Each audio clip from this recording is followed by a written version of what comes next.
el podcast de Teo Cotidiana. Existimos en un mundo caótico, lleno de odios, miedos y angustias. Se hace urgente volver a Jesús, volver al Evangelio, volver al mensaje de bienestar y de esperanza, volver al amor a Dios, al amor propio, al amor por el otro.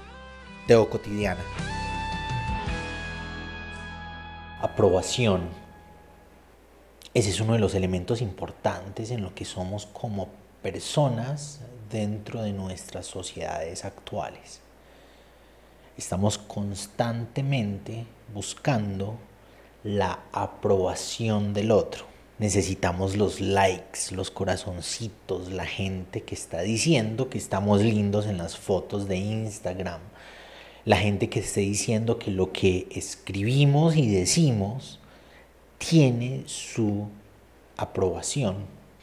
Y sobre todo en América Latina es uno de los elementos importantes, necesarios, deseables. Es uno de los elementos que determina con quién estamos, con qué grupo de personas nos hacemos, nos juntamos y con qué grupo de personas no nos juntamos, no nos hacemos, no nos acercamos, determinado a partir de cuánta aprobación recibimos y cuánta aprobación no recibimos. ¿Quién está dispuesto a animarme, a afirmarme en lo que soy, en lo que hago, en lo que pienso, en lo que digo? Porque somos una sociedad carente de aprobación y carente de afirmación.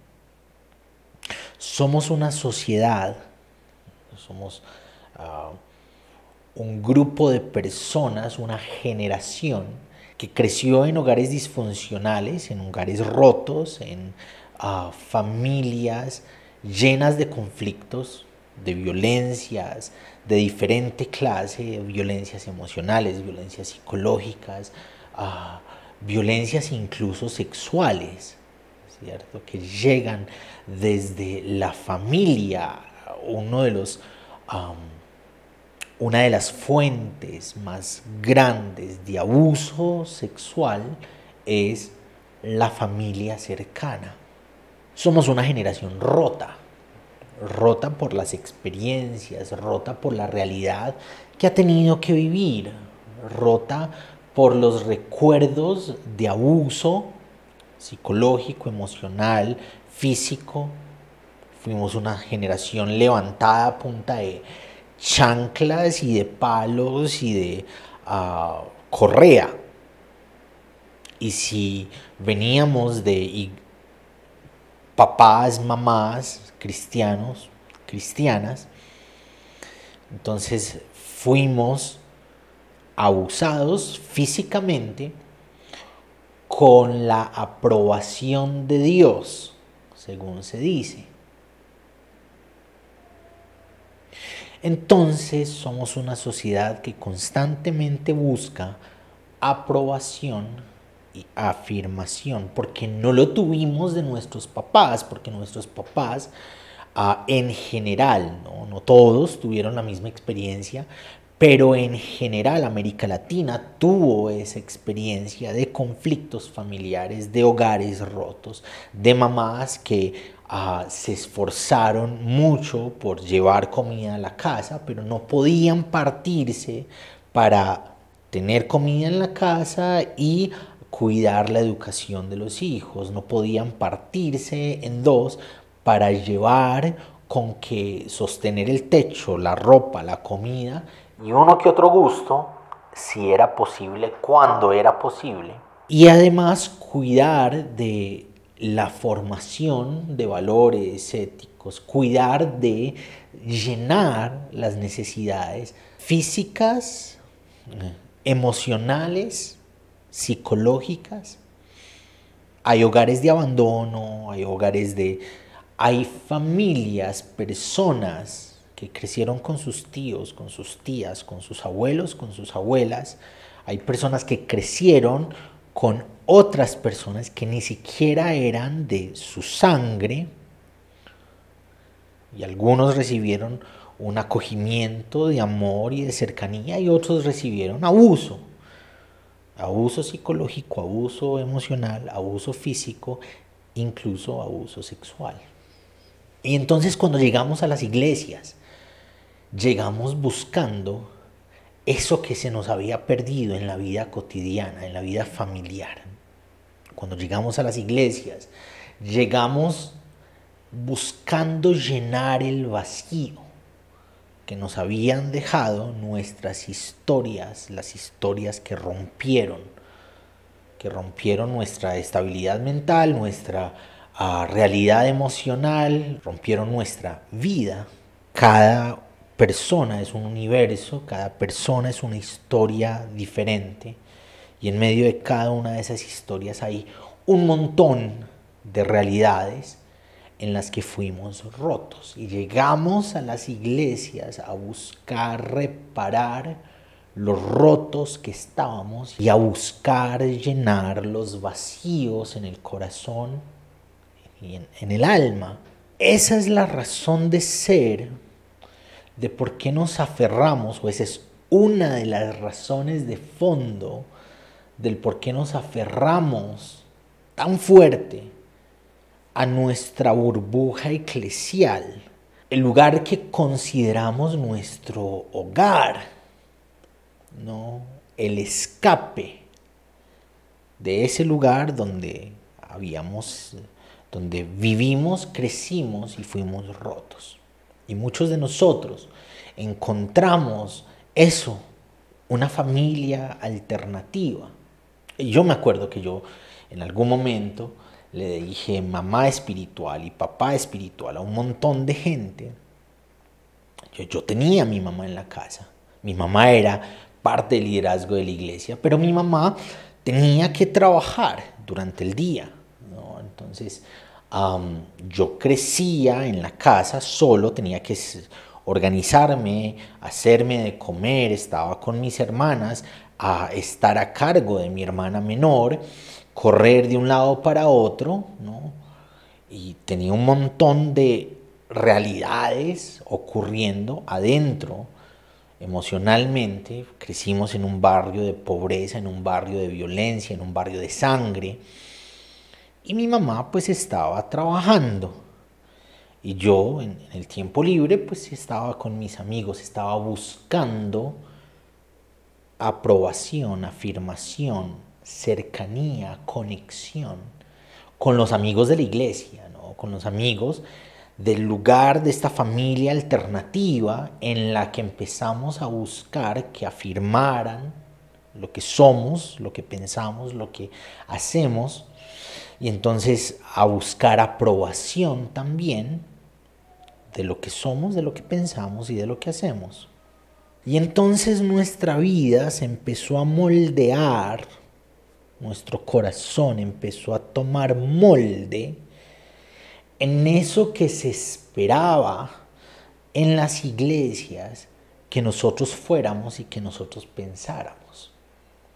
Había un modelo a seguir de acuerdo a los mandatos de ese lugar, y empezamos a moldearnos de acuerdo a esos mandatos, de acuerdo a las resoluciones estilísticas, a las resoluciones morales, a las resoluciones comunitarias que ese lugar determinaba que era la verdad, lo santo, lo bueno y perfecto y agradable delante de Dios, ¿no?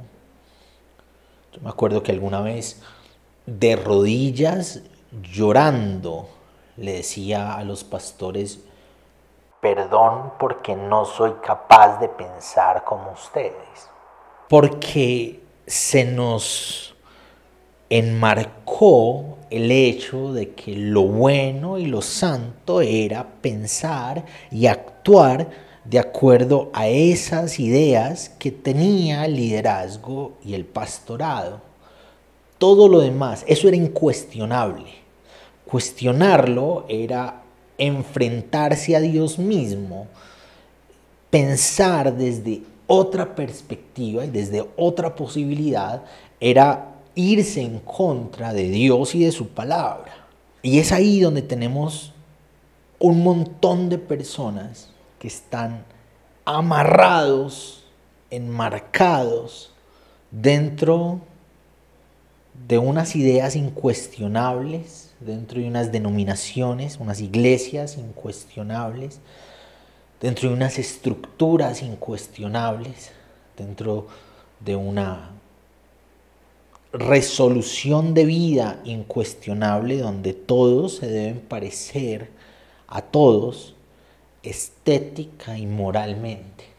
Tenemos a un montón de personas que dicen ser cristianos, que no están caminando con Jesús, no son seguidores del Evangelio, son seguidores y están caminando con esas resoluciones, con esos dictámenes, con esas estructuras y marcos que les dan sus iglesias, sus pastores, sus líderes, sus denominaciones.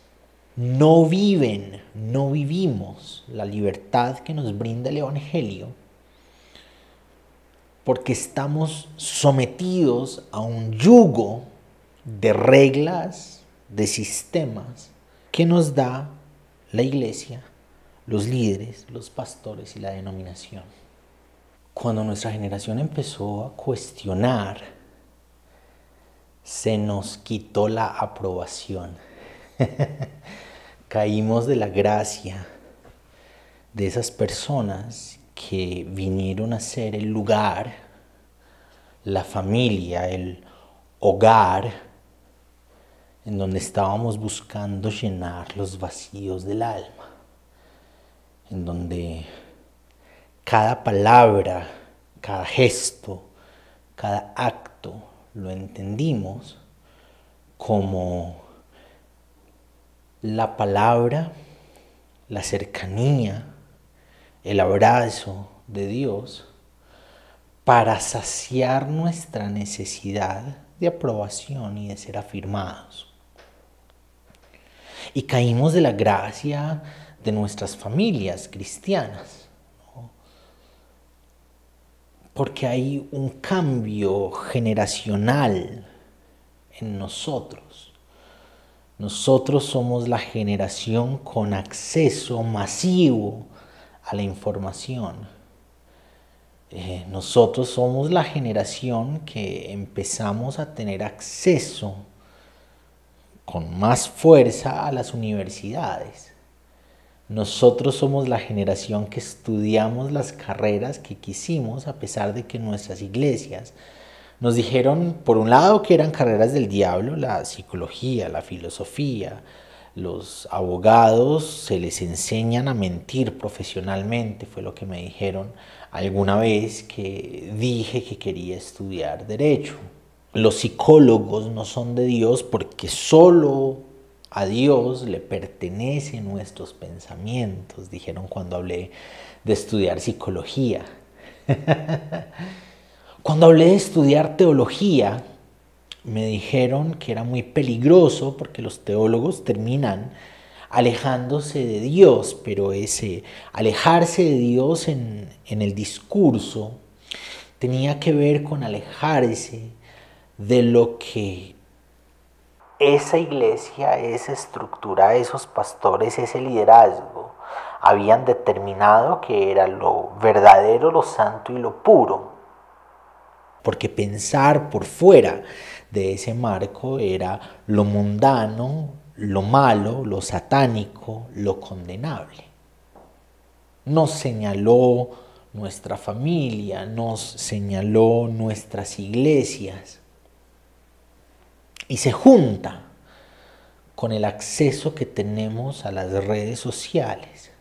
Se junta con el hecho de que tenemos el universo entero en información a la distancia de 3 clics. Y nos dimos cuenta que habían otros que estaban cuestionando, habían otros que estaban como que diciendo cosas diferentes de las estructuras y como que cosas con las que nosotros conversamos. Y no es culpa de los pastores y del liderazgo. Hay una historia detrás de la historia. A ellos les dijeron que eso era el cristianismo, a ellos les dijeron que esa era la forma correcta, a ellos les dijeron que esas estructuras, esos sistemas, esos dogmas, esa forma de sobrellevar los rituales, esa estética era lo cristiano, era lo santo. Entonces crecieron pensando que es a eso a lo que apuntaba la escritura.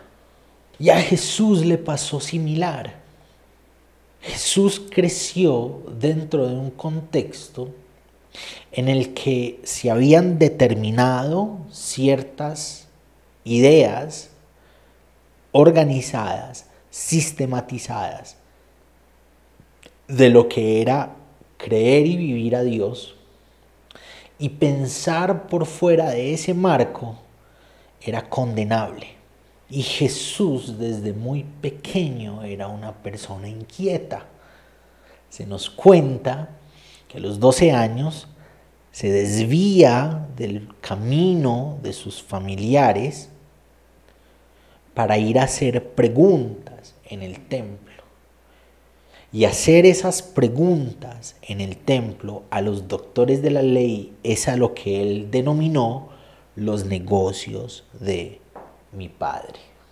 Y Jesús, cuando empezó a exponer sus ideas, su forma de entender lo divino, carecía de aprobación, carecía de afirmación.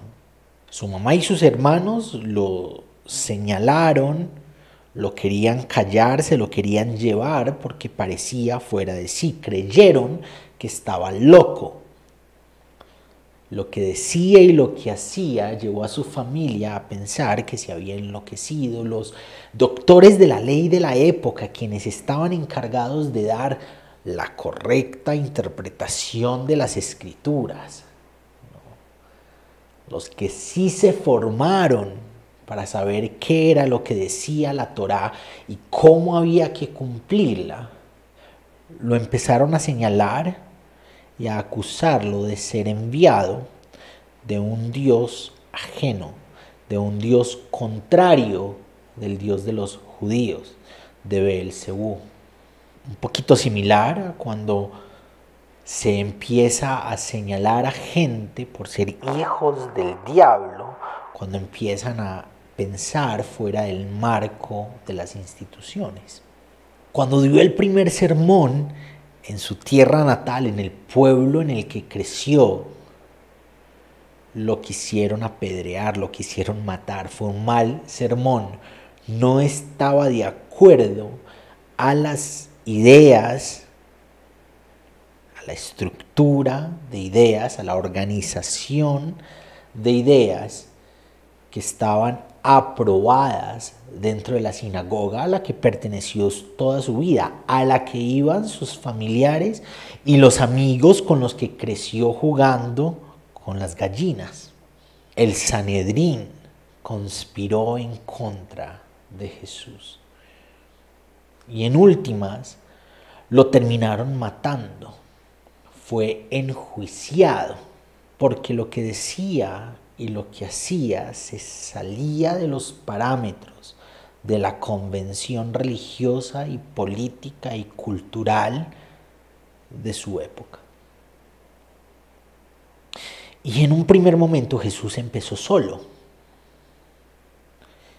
El reino de Dios, como Dios quería manifestarlo, como Dios quería mostrarlo a las personas, era en Jesús y era Jesús mismo. El proceso de humanidad latente de el logos divino, lo que Dios piensa, lo que Dios es, lo que Dios exterioriza de sí, manifestado en el proceso de humanidad de Jesús. Todas estas ideas están creciendo en Él, en su persona, en su mente, en su corazón. y estaba solo. Y en la medida en que fue desarrollándose como persona, como la persona que naturalmente mostraba y en quien se vertía la imagen visible de Dios, del Dios invisible, otras personas se fueron anexando a su proceso, a su proyecto del reinado de Dios. En primera instancia, la aprobación que sostuvo a Jesús por muchos años, desarrollando sus ideas del reino de Dios, desarrollando lo que significaba Dios, su esencia, su manifestación, en todo su ser, en todo lo que era como persona. En primera instancia, la aprobación que lo llenó fue Dios. Esa escena de los cielos que se abren y de una paloma que desciende y una voz que baja, diciendo: sos mi hijo, te amo, me haces feliz. Este es mi hijo amado en el que tengo complacencia. Eso es una experiencia personal de Jesús. Ahí no dice que todos vieron eso. Ahí dice que Él experimentó que los cielos se abrieron y que hubo una voz que descendió del cielo y que la paloma, la vida de Dios, se posó sobre Él. Y esa afirmación, esa voz de aprobación, fue lo que sostuvo a Jesús cuando era Él solo desarrollándose como el proyecto del reinado de Dios, que luego encuentra aliados para el desarrollo de ese proyecto. Luego encuentra afirmación y aprobación en las personas, por ejemplo, reconociendo que Él era rabí, un maestro, sin que realmente hubiese estudiado para ser maestro, sin que hubiese cumplido los marcos que le daban a las personas una categoría de ser maestro. La afirmación por parte de sus seguidores: vos sos el Mesías prometido. La afirmación de la entrada a Jerusalén, un montón de personas que vienen, campesinos y pescadores del norte, que vienen con él gritando: sálvanos, hijo de David. Pero en primera instancia, la aprobación y la afirmación que lo sostuvo fue Dios diciéndole: sos mi hijo, te amo, me haces feliz. Y en medio del montón de rechazos que muchos, no todos, hemos recibido, en medio de nuestras realidades eclesiales, en medio de las realidades eclesiales en las que crecimos, en las que algunos familiares quisieron confrontarnos y pararnos porque están loco, está loca. Estás pensando fuera de sí. Estás anexando ideas que no tienen que ver con lo que se nos ha enseñado que es Dios allá en la iglesia donde nos congregamos. En medio de ese montón de personas que, si existiéramos en tiempos bíblicos en nuestras iglesias, agarrarían las sillas y nos las tirarían en nuestro primer sermón cuando estamos diciendo cosas que no acuerdan con la estructura de ideas que están aprobadas y convenidas dentro de esas márgenes denominacionales en las que crecimos. En medio de esas realidades en las que quienes sí estudiaron, quienes sí saben lo que significan las escrituras y cómo se deben poner en cumplimiento en nuestras vidas, nos señalan y nos dicen: estos son enviados de Beelzebú, estos son hijos de Satanás. En medio de realidades en las que la iglesia, los líderes de las iglesias conspiran en contra de quienes no dicen las mismas cosas que ellos han afirmado, nuestra aprobación, nuestra afirmación debe venir de arriba, debe venir del cielo, debe venir de Dios. Y no es un llamado a romperlo todo. No es un llamado a que echemos por la borda a todo y a todos. Hay mucho por rescatar del evangelio que se nos ha heredado.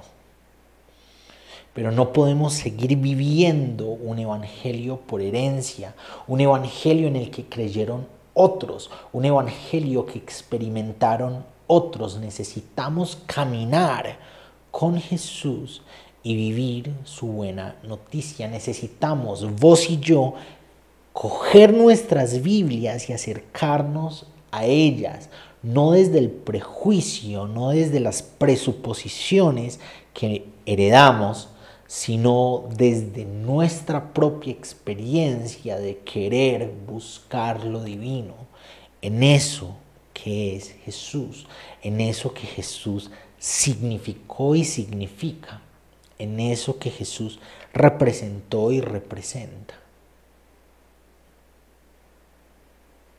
Y en la medida en que caminamos con Jesús, en la medida en que aprendemos a Jesús, aprendemos a Jesús, los cielos se abren y la vida de Dios toma posesión de nuestras vidas.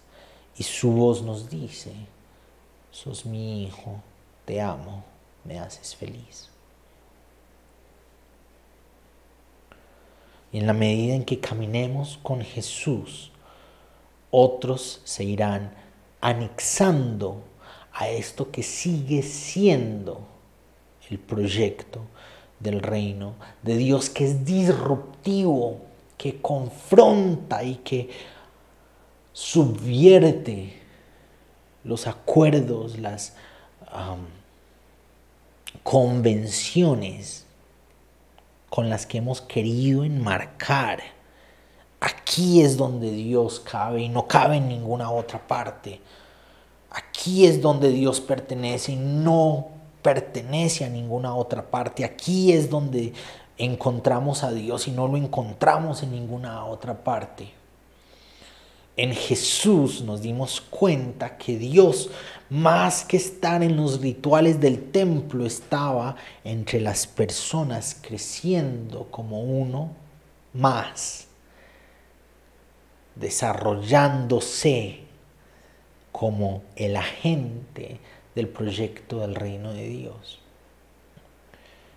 Mientras todos estaban caminando hacia el templo para encontrar a Dios en el ritual, Dios estaba creciendo en una aldea en el norte, una aldea insignificante, con una familia humilde de escasos recursos, llorando para que su mamá lo alimentara del pecho.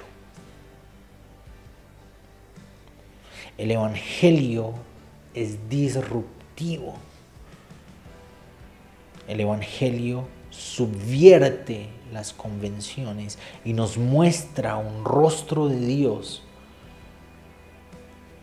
que desborda el ritual, que desborda las religiones nominales, que desborda, trasciende los lugares donde nos han dicho que Dios está, y nos muestra a Dios en lugares donde se nos dijo que ahí no existía, en el rostro del pecador, en la necesidad de la pecadora, en la realidad social del que tiene hambre. Esto es más bien una invitación a caminar con Jesús, y que en la medida en que caminemos con Él, para Él, viviéndolo a Él, nos demos cuenta de la voz de Dios que ruge desde el cielo, diciéndonos: sos mi Hijo amado, en el que tengo complacencia. Gracias por acompañarnos hoy en el podcast de Teo Cotidiana. Te espero para que reflexionemos juntos en el nuevo episodio.